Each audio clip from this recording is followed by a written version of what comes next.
वक्री ग्रहों की व्याख्या वैसे तो बहुत ही मुश्किल होती है। जब कोई ग्रह वक्री होता है तो उसके साथ अस्त भी हो जाए तो उसके शुभ फलों में परेशानी आती है या कमी आती है या अशुभता और बढ़ जाती है। वैसे तो ग्रहों का वक्री होना एक सामान्य घटना है, पर सूर्य के निकट आने पर जो है अस्त होता है बुध ग्रह। पर जब वक्री होकर के अस्त होता है तो बहुत दिक्कतें आती हैं। बुध ग्रह का गोचर बहुत ही महत्वपूर्ण है। 14 जनवरी से बुध वक्री हो चुका है और 17 तारीख से आज ये अस्त होने वाला है। यह कम्युनिकेशन का, बुद्धि का, डिसीजन का कारक ग्रह है और सूर्य और बुध दोनों एक ही राशि में होते हैं तो सूर्य बुध आदित्य योग बनता है। साथ ही अगर 14 डिग्री अथवा उससे कम की दूरी पर आ जाता है तो ये अस्त हो जाता है। व्यापार, लेखन, commerce, account, writing, publication, communication से रिलेटेड काम करने वाले व्यक्तियों के लिए बुध परिणामों को बदल सकता है। अगर कुंडली में बुध शुभ है तो शुभता में कमी होगी और अशुभ है तो शुभता में कमी होगी, यानी कि शुभ फल देने में वो कामयाब नहीं होगा और अशुभ फल देने में भी वो नाकामयाब रहेगा। व्यापार में उतार चढ़ाव, हानि लाभ की समस्या हो सकती है। बुध का गोचर 29 जनवरी तक है, अस्त होने के साथ साथ वक्री होने का। तो सभी राशि वालों पर बुध ग्रह का गोचर क्या प्रभाव डालेगा और किस तरीके से उनको जो है परेशानी हो सकती है और क्या वो उपाय करें जिससे कि उनको इस गोचर में इनको परेशानी ना होनी पड़े। शुरुआत करते हैं मेष राशि से। मेष राशि वालों के लिए अगर बात करें तो बुध जो है 10वें भाव में अस्त होगा, यानी व्यापार और करियर में सावधानी रखने का समय है। कोई भी अगर आप निर्णय लेते हैं व्यापार के लिए तो आपको बहुत सोच समझ करके निर्णय लेना होगा।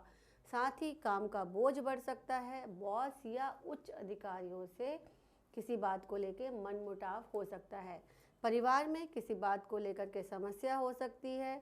मन में किसी बात का तनाव होगा और कोई नया काम करने के लिए अगर आप सोच रहे हैं तो अभी आपको इस समय रुकने में ही समझदारी है, क्योंकि ये समय अभी 29 जनवरी तक का आपके लिए शुभ नहीं है।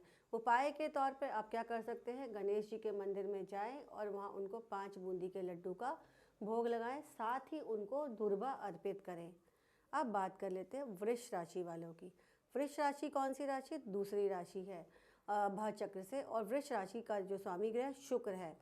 तो बुध राशि वालों के लिए यह 9वें भाव में जो है वक्री और अस्त होगा, यानी अगर कोई लंबी दूरी की यात्रा का प्लान आपका बन चुका है या बना रहे हैं तो उसको थोड़ा सा, अगर बना रहे हैं तो उसको स्थगित कर दें, और बन चुका है तो बहुत सावधानी से आपको यात्रा करनी होगी अपने प्रिकॉशंस के साथ में।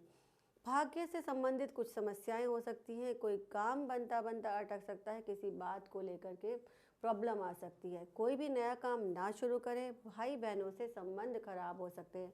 पराक्रम में कमी का योग बन रहा है। पिता के साथ संबंध खराब होंगे, इसका ध्यान रखें। उनसे बातचीत में, कम्युनिकेशन में उनका ध्यान रखें।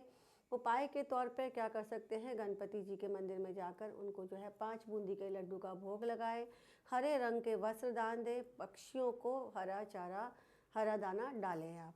मिथुन राशि की बात करें तो बुध 8वें भाव में अस्त होगा। ससुराल पक्ष से किसी बात का विवाद हो सकता है। पैसे से संबंधित आपकी कोई परेशानी हो सकती है। आपकी जो बचत है वो कम हो सकती है, पर वाणी पर नियंत्रण रखने से इसका लाभ होगा कि अन्यथा किसी बात पर झगड़ा ना हो जाए, ये ध्यान रखें। क्योंकि जो है मिथुन राशि का ग्रह जो बुध है, अपनी ही राशि का ग्रह है, तो चीज़ों को लेकर के और ज़्यादा एक्टिवेट हो जाता है। उपाय के तौर पे क्या करना है, सुबह के समय कोई भी हरी जो खाद्य पदार्थ खाना है, चाहे आप वेजिटेबल जूस पी सकते हो, सैलड खा सकते हो।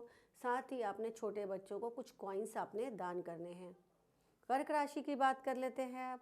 कर्क राशि बुध 7वें भाव में जो है वक्री और अस्त है। कर्क राशि की बात कर लेते हैं। बुध 7वें भाव में वक्री और अस्त है। ऐसे में जीवन साथी की सेहत का तो ध्यान ही रखें, साथ में वाद विवाद भी बढ़ सकते हैं। और अगर पार्टनरशिप का कोई काम कर रहे हैं तो उसमें भी सावधानी रखें। कुछ भी महत्वपूर्ण निर्णय लेने से बचें। मन में उथल पुथल हो सकती है या फिर किसी बात को लेकर के तनाव हो सकता है, तो उसका आप खास ख्याल रखें। उपाय के तौर पर आपने क्या करना है, शिव जी को जो है आपने जल अर्पित करना है। जल में आपने एक वाइट कलर का फूल, थोड़ा सा गुड़ डाल करके आपने करना है, और ये कम से कम 11 दिन तक आपने लगातार करना है। सिंह राशि वालों की बात कर लेते हैं। सिंह राशि वालों के लिए बुध कुंडली के छठे भाव में अस्त होगा। गुप्त शत्रु से सावधानी रखें। नौकरी में तनाव हो सकता है, तो किसी प्रकार की निंदा ना करें, या किसी से लड़ाई झगड़ा हो रहा है तो उसको तुरंत सुलझाने का प्रयास करें। उधार दिया गया पैसा वापसी आने के योग में परेशानी होगी। पैसा आपका मिलेगा नहीं या खराब हो सकता है। नए निवेश के लिए अभी आप 29 तारीख तक बचें। सेहत का खास ख्याल रखें। आत्मविश्वास कम हो सकता है, भ्रम की स्थिति उत्पन्न ना होने दें। उपाय के तौर पर योग व व्यायाम करना आपके लिए अच्छा रहेगा। नित्य गायत्री मंत्र का 108 बार तक 108 दिन तक आप जो है जाप करें, लाभ होगा। अब बात कर लेते हैं कन्या राशि की। कन्या राशि के लिए पंचम भाव में पारिवारिक जीवन में तनाव का सामना हो सकता है। पढ़ाई करने वाले या उच्च शिक्षा करने वाले, प्रतियोगी परीक्षा की तैयारी करने वाले विद्यार्थियों को दिक्कत हो सकती है। उनका कोई डॉक्यूमेंट अटक सकता है, किसी ना किसी रीज़न से उनको परेशानी हो सकती है। घर में बच्चों के साथ किसी बात को लेकर अनबन होना, बच्चों की सेहत से संबंधित परेशानी या उनकी पढ़ाई से संबंधित जो है समस्या आ सकती है। प्रेम संबंधों में सावधानी पूर्वक आपस में बातचीत करें। तनाव का समय है, तो आपको जो है इस समय बहुत ध्यान रखना चाहिए। शेयर मार्केट में लाभ जो है आप करने से बचें। क्या करना है उपाय के तौर पर, पक्षियों को दाना डालें, साथ ही गणेश जी के मंदिर में जाके पूजा पाठ करें। तुला राशि वालों की बात करते हैं। अपनी सेहत का खास ख्याल रखें। नया गाड़ी वाहन खरीदने से बचें। यात्रा को स्थगित करना होगा। किसी भी बात को लेकर ऑफिस में किसी से झगड़ा हो सकता है। कोई ऑर्डर आपके हाथ से फिसल सकता है। पढ़ाई से संबंधित कोई समस्या आपको आ सकती है। बिजनेस में नया निवेश या इन्वेस्टमेंट जो है अभी ना करें। पार्टनर के साथ परेशानी हो सकती है। अब बात कर लेते हैं धनु राशि की। धनु राशि के बुध का जो गोचर है दूसरे भाव में होगा। ऐसे में कार्य क्षेत्र में अच्छे परिणाम मिल सकते हैं। धन लाभ के योग होंगे, और व्यवसाय में अगर कोई योजना बना रहे हैं तो वह भी आपकी फलीभूत होगी। आगे चलकर वो आपको प्रॉफिटेबल बिजनेस में कन्वर्ट होगी। जीवन साथी के साथ संबंध सुधरेंगे, उनका खास ख्याल रखना है। जिनका अभी तक विवाह नहीं हुआ है उनके लिए विवाह के शुभ प्रस्ताव आ सकते हैं। तुला दान करना बहुत लाभकारी रहेगा। सफ़ेद रंग का खाद्य पदार्थ सबसे पहले मॉर्निंग में आप फर्स्ट मील में खाएं, जैसे चाहे खोए की बर्फ़ी से बनी मिठाई, दूध, मिश्री, शहद, कुछ भी आप जो है साथ में ले सकते हैं मॉर्निंग में पहले मील में। मकर राशि वालों की बात कर लेते हैं आप। मकर राशि वालों के लिए लगन भाव में बुध का जो गोचर है ये निर्णयों में परेशानी दे सकता है। बौद्धिक क्षमता को प्रभावित कर सकता है।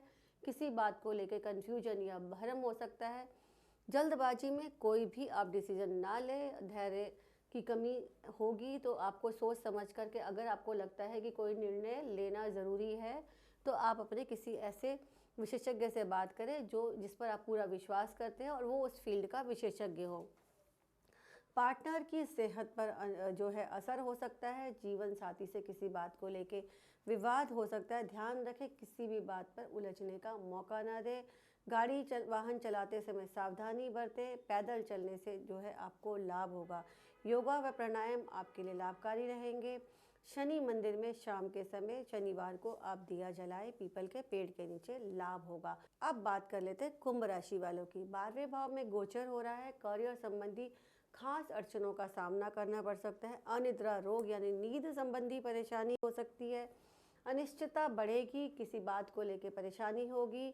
अगर आप व्यापार करते हैं तो निवेश से जुड़े जो मामले हैं सोच समझ करके उनको लागू करें, क्योंकि लाभ में कमी हो सकती है। बच्चों से किसी बात को लेकर के वाद विवाद हो सकता है। प्रेम संबंधों में खास ख्याल रखें। प्रेमी प्रेमिकाओं को अगर शादी में कन्वर्ट करने की सोच रहे हैं तो अभी कुछ समय के लिए रुक जाए। शादी के प्रस्ताव के लिए थोड़ा सा समय जो है अभी इस समय शुभ नहीं है। अब बात कर लेते हैं मीन राशि वालों की। मीन राशि वालों के लिए कुंडली के 11वें भाव में गोचर करेगा। प्रेम संबंधों में जो है शुभता बनेगी। किसी बात को लेकर अगर परेशानी हो रही थी तो वह दूर होगी। उच्च शिक्षा प्राप्ति के योग धीरे धीरे जो है अटके हुए थे वो धीरे धीरे चलना शुरू हो जाएंगे। नौकरी व इंटरव्यू में सफलता हो सकती है। बच्चों से वाद विवाद समाप्त होने के योग बन रहे हैं। व्यापार में लाभ के योग है। इंटरव्यू देने जा रहे हैं तो आप ध्यान रखें, अपने साथ पीले रंग का कोई भी वस्त्र, धागा, रुमाल, हैंकी या कोई भी ऑब्जेक्ट अपने साथ में ले करके जाए, ताकि जो है आपके लिए कम्युनिकेशन स्किल जो बुध कारक है वो आपका एक्टिवेट हो जाए, क्योंकि इस समय अगर आप जो ये चीज़ें करते हैं तो वो आपको लाभ के तौर पे होंगी। और 29 तारीख तक ही आपको खास ख्याल रखना है। और साथ में उपाय के तौर में आपने क्या करना है, गणेश भगवान जी की पूजा अर्चना करने से लाभ होगा। उनको मंदिर में लड्डू चढ़ाना ना भूलें और उनको दूर्वा जो है साथ में अर्पित भी करें। गाय को हरी घास या पालक खिलाएं। सुबह के समय पहले कोई भी आप हरा पदार्थ खा सकते हैं, जिससे कि लाभ के योग बनेंगे।